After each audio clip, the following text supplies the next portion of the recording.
다윗 왕이 여호와 앞에 들어가 앉아서 이르되 여호와 하나님이여 나는 누구이오며 내 집은 무엇이기에 나에게 이에 이르게 하셨나이까. 하나님이여 주께서 이것을 오히려 작게 여기시고 또 종의 집에 대하여 먼 장래까지 말씀하셨사오니 여호와 하나님이여 나를 존귀한 자들 같이 여기셨나이다. 주께서 주의 종에게 베푸신 영예에 대하여 이 다윗이 다시 주께 무슨 말을 하오리이까. 주께서는 주의 종을 아시나이다. 여호와여 주께서 주의 종을 위하여 주의 뜻대로 이 모든 큰 일을 행하사 이 모든 큰 일을 알게 하셨나이다. 여호와여 우리 귀로 들은 대로는 주와 같은 이가 없고 주 외에는 하나님이 없나이다. 땅의 어느 한 나라가 주의 백성 이스라엘과 같으리까.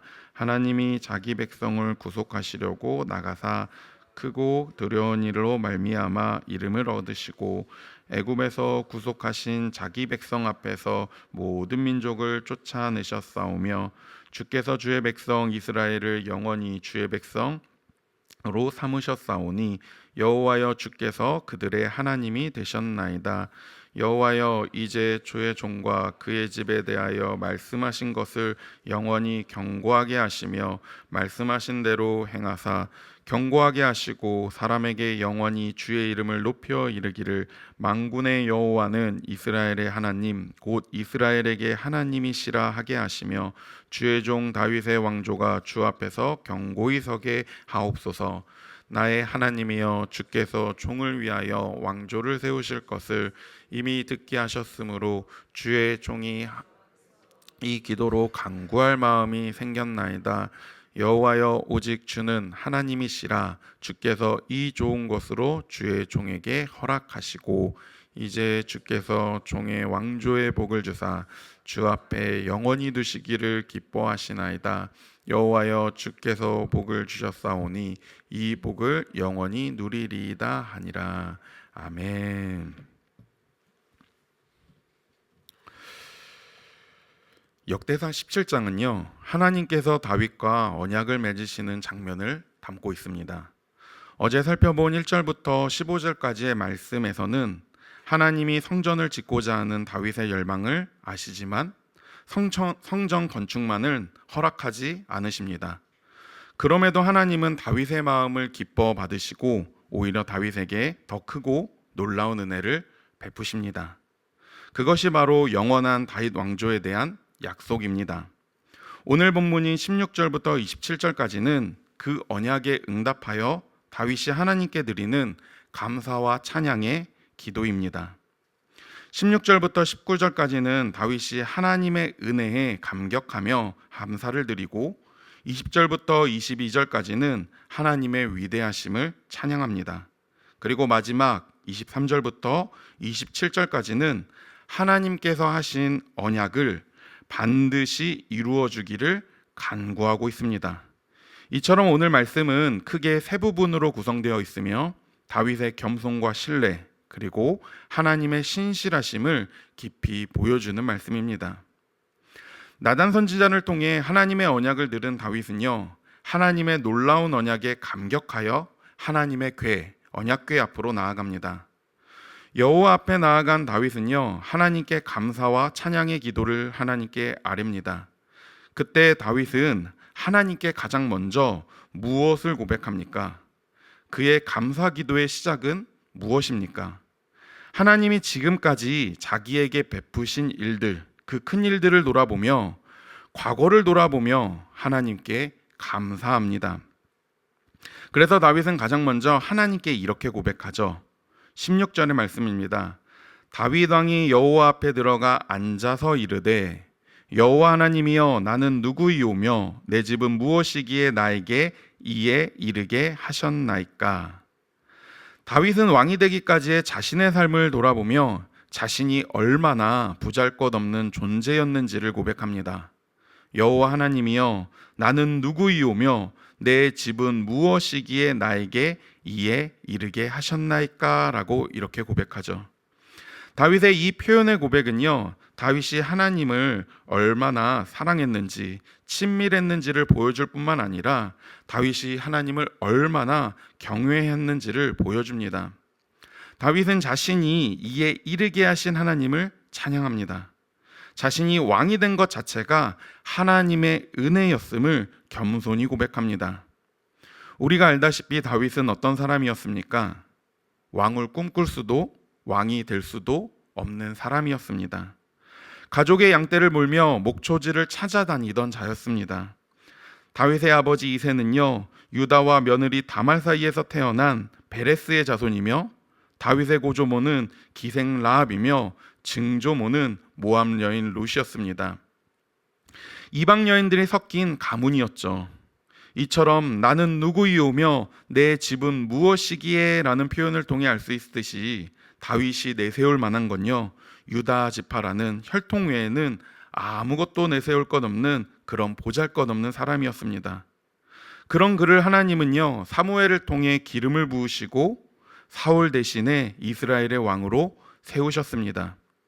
그러나 이후에 다윗의 삶은 어떠했습니까? 다윗은 사울을 피해 도망쳐야만 하는 도망자 신세였습니다. 사울은 끊임없이 다윗을 쫓았고 사울을 피해 자신의 적국으로 자신의 몸을 피해야만 했습니다. 사울 왕조가 이스보셋의 죽음으로 끝난 후 비로소 다윗은 온 이스라엘의 왕이 될 수 있었습니다. 기름 부음을 받은 후 온 이스라엘의 왕이 되기까지 최소 15년 이상의 시간이 걸렸습니다. 다윗은 자신이 왕이 될 거라는 그런 기대조차 할 수 없는 큰 기다림의 시간을 보냈습니다. 그러나 하나님은 다윗을 왕으로 세우셨습니다. 이처럼 다윗은 자신이 왕이 된 것만으로도 너무나도 감사한데 하나님은 그에게 먼 장래까지 말씀하십니다. 여기서 말하는 먼 장래는요, 다윗 왕조에 대한 영원한 약속을 의미하는 거죠. 우리가 하나님의 자녀가 되는 것도 역시 마찬가지입니다. 생각해보면 여호와 하나님이여 나는 누구이오며 내 집은 무엇이기에 나에게 이에 이르게 하셨나이까 라는 이 다윗의 고백은요, 그의 개인의 고백뿐만 아니라 어쩌면 우리의 고백도 이와 같지 않습니까? 죄와 허물로 죽을 수밖에 없던 우리를 하나님의 자녀 삼으신 건요, 전적인 하나님의 은혜입니다. 하나님의 은혜의 선물이죠. 우리의 자격 없음에도 불구하고 하나님은 예수 그리스도를 믿는 우리에게 하나님의 자녀가 되는 권세를 주셨을 뿐만 아니라 우리에게 영원한 생명도 약속하셨습니다. 우리가 잘 아는 말씀이죠. 요한복음 3장 16절의 말씀입니다. 하나님의 세상을 이처럼 사랑하사 독생자를 주셨으니 이는 그를 믿는 자마다 멸망하지 않고 영생을 얻게 하려 하심이라. 하나님은 독생자를 믿는 자마다 멸망치 않고 영원한 생명을 얻게 하셨습니다. 그 은혜가 우리에게 주어졌음을 기억하며 그 말씀 붙잡고 나아가는 주의 자녀들 되기를 간절히 소망합니다. 이어서 20절부터 22절까지 말씀은 다윗은 하나님을 찬양함으로 나아갑니다. 20절에 다윗은 하나님의 유일하심에 대해 하나님의 위대하심을 찬양하며 고백하죠. 20절의 말씀입니다. 여호와여 우리 귀로 들은 대로는 주와 같은 이가 없고 주 외에는 하나님이 없나이다. 주와 같은 이가 없고 주 외에는 하나님이 없습니다. 이 고백을 통해 알 수 있는 것은요, 하나님은 유일하시고 위대하신 하나님이시라는 사실이죠. 다윗의 이 고백은요, 이스라엘 역사를 통해 입증된 결과였습니다. 그 표현이 무엇입니까? 우리 귀로 들은 대로라는 겁니다. 하나님의 유일하심과 하나님의 위대하심이 우리 귀로 들은 대로 다 맞다라는 거죠. 21절부터 22절 말씀에서 다윗은 하나님이 이스라엘을 어떻게 자기 백성으로 삼으셨는지를 고백합니다. 다윗의 이 고백에 따르면 하나님은 자기 백성 삼으시려고 이스라엘 백성들을 애굽에서 구원하셨습니다. 하나님은 모세를 통해 이스라엘 백성들을 구원하셨고 그들과 시내산에서 언약을 맺으셨습니다. 출애굽기 19장 6절의 말씀이죠. 너희가 내게 대하여 제사장 나라가 되며 거룩한 백성이 되리라. 너는 이 말을 이스라엘 자손에게 전할지니라. 하나님은 이스라엘 백성들을 제사장 나라로 거룩한 백성으로 삼으셨습니다. 다윗의 고백처럼 주께서 그들의 하나님, 이스라엘의 하나님이 되셨습니다. 이스라엘과 언약을 맺은 하나님은 이스라엘 역사 한가운데 함께 하셨습니다. 이스라엘 백성들을 구름 기둥과 불 기둥으로 가나안 땅으로 인도하셨습니다. 그리고 가나안 땅을 정복하는 모든 여정과 그 과정에 하나님은 놀랍게 개입하셨습니다. 이스라엘 백성들이 가나안은 정복할 수 있었던 그 까닭은요, 이스라엘이 뛰어난 민족이어서 능력이 많아서 힘이 있어서가 아니라 전적인 하나님의 은혜요, 하나님의 능력이었습니다. 하나님은 자기 백성 앞에서 모든 민족을, 가나안 민족을 쫓아내셨습니다. 그리고 그 땅들을 이스라엘의 기업으로 주셨습니다. 이것이 모든 나라와 민족들에게 하나님이 보여주신 크고 두려운 일이었습니다. 이 일로 가나안의 수많은 민족들의 마음이, 그들의 간담이 녹아버렸습니다. 하나님의 놀라운 능력과 이적으로 말미암아 이방 민족들은 강한 두려움에 그리고 절망의 상태에 빠져버렸습니다. 우리가 믿는 하나님은요, 능력의 하나님이십니다. 유일하신 하나님이십니다. 성경은 끊임없이 하나님의 능력과 권능을 보여줍니다.